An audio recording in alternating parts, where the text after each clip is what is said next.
Eh, kaya nga, yung iba-iba, wala pang damay. Hubad na.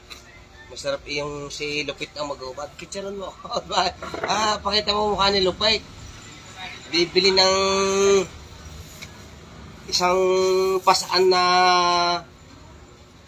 Ampalaya. ano ba tawag ito? Ampalaya. Akalain ko'y kamatis. Sige, marami ba nanonood? Alay. Naku, wala yata nanonood. Ayan ang yan ang ampalaya. Ito maganda, may balot, may damit. Oh. Kalamundeng, mga kalupit, oh. Talagang native. Talbos ng kamote. Kayo ba ang model dito? Kaya fresh na fresh eh. Oh. Arla, ang nalungkot ng iyong kangkong. Binasa ko kasi nalala. Oo nga, dapat are